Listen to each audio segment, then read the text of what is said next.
Hi there. So in this video, we'll be taking a look at how we deal with questions on reading comprehensions. So whenever you're given a passage or a text, you might have come across questions that ask you to find out some information that's included or given in the text. For instance, if you have, let's say, a poem about a statue, and it's given in the passage that the statue was a very big statue, it was a very magnificent statue, and that it was made of gold. So one of the questions that you could be asked could be something like, what was a statue made of? So for these questions, you need to look back at the passage and then see if you have the information that you require. Now, obviously, there has to be some technique, some strategy we can use to figure out how to answer these questions. It's simple. The rules are clear and straightforward. Just make sure you remember them. Number one, read the whole text, please. And this is really important because a lot of times students think that you can simply look at a question and without reading the entire text or the entire passage, you can still figure out the answers. Because it seems easy, right? That if the question is asking you for information that's already in the text, then it should have common words. This is a very big mistake. This is called cherry picking. Don't do that. Just because a question has a certain word, let's say, imagine that the question is, who was, let's say, Babur? Right? Imagine this is the question and the passage is about something like Babur was an old man who lived somewhere in the mountains or whatever. So here, just because I have the word Babur doesn't mean that every single sentence that has the word Babur is going to be my answer. Now, it could confuse you. Just because the first sentence that you read has Babur in it and the question has Babur, I assume that this is the answer to my question. That's wrong. You need to read the entire passage before you attempt to answer the questions. Now, this is one particular strategy you could adopt to answer these kinds of questions that ask you for information that's given in the passage. There's another technique we'll be looking at a little later. But just remember, don't get into the habit of just looking at a particular word in the question and thinking, oh, this is where the word is, so that ought to be the answer. No. It's best to first read through at least the entire paragraph where you think the answer might be. The best way to do it would be to read the entire passage and to read it actively. This is really important. When I say that you need to read actively, what I mean is you're not just reading for your entertainment, right? When you're sitting in your classroom and you're studying something, you're studying the text in front of you. You're studying with an eye for certain things that you need to look out for. What are these certain things that you need to keep in your mind when you read? Number one, you need to take notes. What this means is that as you read, mentally you have to figure out what kinds of things the author is trying to tell you. You have to try to understand what the important points are and maybe perhaps take a pencil or a highlighter and just mark them out. If you think as you read that this line is really important, then you need to mark it out. Now this is important because it might help you later when you're trying to answer the questions that ask you for important information in the text, right? So how do you know which points are important?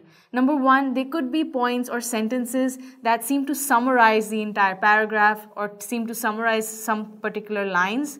So these sentences that we have are called topic sentences. They basically summarize the entire paragraph, right? So every paragraph has one topic sentence. Usually it comes at the beginning of the paragraph, but it could come in the middle or even at the end. But look out for those topic sentences because they can actually help you figure out what the entire paragraph is about, and those would usually give you some important information. And similarly, you could have certain examples in your text, so those examples might be important as well. Then what do you do next? You need to read and then figure out what the main idea of the passage is. Why is this important? It's because only when you understand what the entire passage is trying to say, what it's trying to convey, what is the purpose of the author writing that passage, only when you understand what the entire passage is about as a whole will you be able to get into the mind of the author and answer the questions accordingly. So it's important that you try to think from the point of view of the author, how the person was feeling, what the point of view of the author was, and what the person wanted to convey through the text. This is really important. Next, what is the author's tone? What was the author's attitude when they were writing the particular text or the particular passage? What the tone means is what kind of stance did they hold, or what was the manner in which they were writing the text. Was it happy? Was it excited? Was it sad? Was it angry? Was it argumentative? There are many different tones we could have when we write.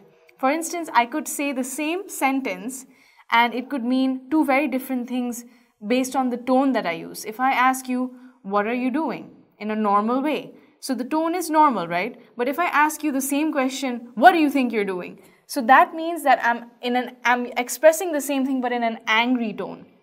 So you need to look out for the author's tone to try to get into the head of the author and answer the questions that follow. Now watch out for linking words. Linking words are basically those phrases and words that help you understand the connection or relationship between sentences or even between paragraphs. So these linking words are really important because they help signify where important points of the passage are. And if questions ask you about something related to a particular point in the passage, those linking words are sure to help you understand where that particular link was made and how and when it happened. So whenever you find a linking word, you note it down and make sure that you understand the link between the sentences so that it helps you out later. So all of these things that we saw right now, taking down the notes, thinking of the main idea, thinking about what the author's tone was, all of these points have to be done before you start attempting the questions. And you must read the entire passage. Please don't make the mistake of thinking just by reading the first paragraph and the last paragraph, that's it, and I can go on to the questions. Do not make that mistake. The only way that you can score well in a reading comprehension exam or a test is by reading the entire passage, is by getting into the shoes of the author as you read. Now, there are two approaches that you can have once you start with the questions. So you have the passage question approach or the question passage approach. So in the first approach, you read the passage actively, like we already discussed, taking down the notes, mentally recording everything that you're going through, marking out any new words that you come across that you can't understand so that you can maybe come back to it later and try to figure out what the meaning of the word is through the context. So you read the passage first, actively, take down the notes, and then you attempt the questions. So if you're a fast reader or relatively fast reader, then this would be the kind of approach that would best suit you. But everybody has their own styles. So there's another approach that's available for people who are slightly slower readers, and that's the question passage approach.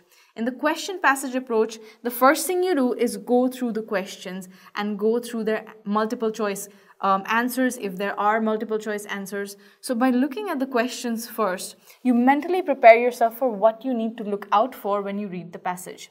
So you read the questions first, you skim through them, and then you quickly go back to the passage and you read through the passage to figure out where the answers to those questions lie. So try both methods, this is what I would suggest, and whichever one works for you or is better for you and you think you can deal with the passages or understand how to answer them better using whichever approach suits you best, that should be the strategy that you should adopt. Now always remember that when you're trying to answer questions that ask you to just pick up information from the text, then it usually means that either they're looking for answers that are included in the text, or that you should not perhaps add your own opinions unless it's stated that you need to give your own opinions. But usually when you deal with a reading comprehension passage, do not try to add your own opinions into the answers, because that's not what examiners usually look for. They're looking for evidence that's there right in the text. So if I ask you who was Babur, I'm not going to be talking about the King Babur from ancient times, and I won't answer, I think it was a king as well. That was the name, that was his name at that time. Instead, they're asking me this question based on the passage that they had given me. So I need to base my answer on that. So these are the ways in which you have to answer reading comprehension, gathering information questions that ask you to pick up information directly from the text. This is perhaps one of the easiest type of questions that you have to answer, because they are not asking you to think too much on your own. You don't have to make any opinions, you don't have to make any implications or inferences. All you have to do is search for the answer that's already hidden there somewhere in the text.